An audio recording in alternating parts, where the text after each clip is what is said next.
نمضي جنودا نجوب الوهادي، نمضي أسودا لا نخشى الوغادي، نمضي جنودا نمضي أسودا.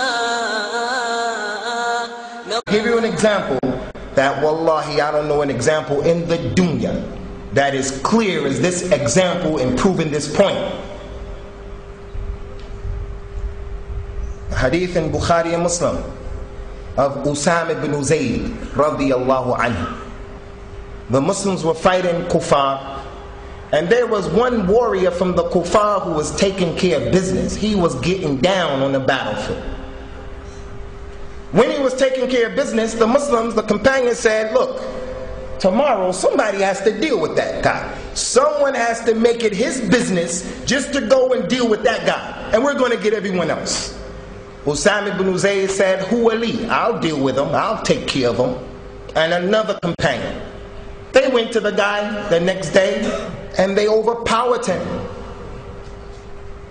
One narration said Usamah had his sword, another narration said he had a spear.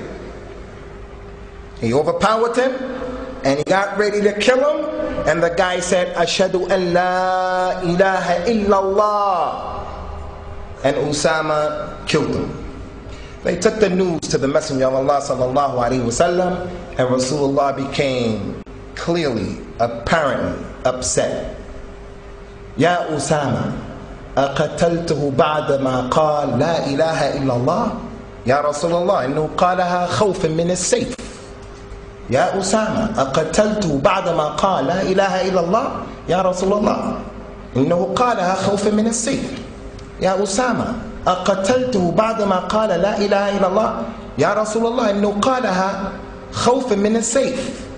أفلا شققت عن قلبه حتى تعلم أقالها أم لا? Did you kill him, Usamah, after he said La ilaha illallah? He only said it because I was about to kill him 3 times.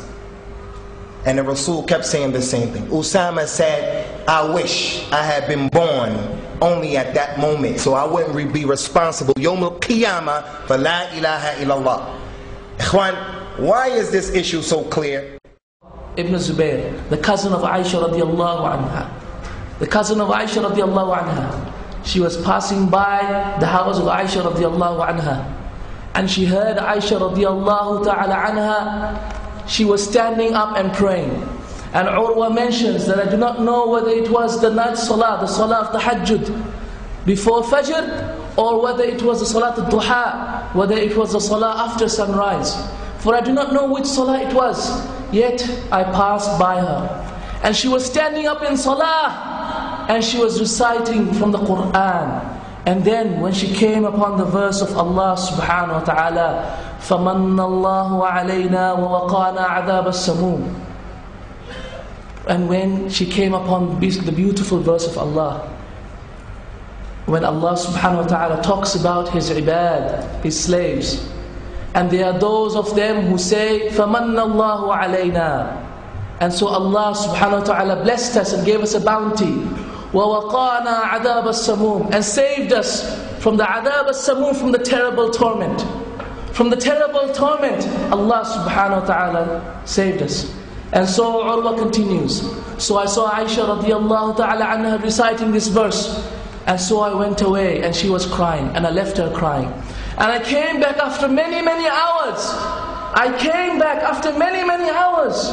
And I passed by her again, and she was still reciting the same verse. فَمَنَّ اللَّهُ عَلَيْنَا وَوَقَانَا عَذَابَ السَّمُومِ. Naam. And so Allah subhanahu wa ta'ala gave us the great bounty and saved us from the terrible torment. My brothers, have you heard of the story of Malik bin Dinar? The story of Malik bin Dinar. He used to stay up all night imploring to Allah, grabbing his beard and saying, Ya Allah, indeed you know who will go to the hellfire, and you know, O Allah, who will go to paradise. O Allah, I implore you, which of these groups am I in? O Allah, I ask you, which of these groups am I in?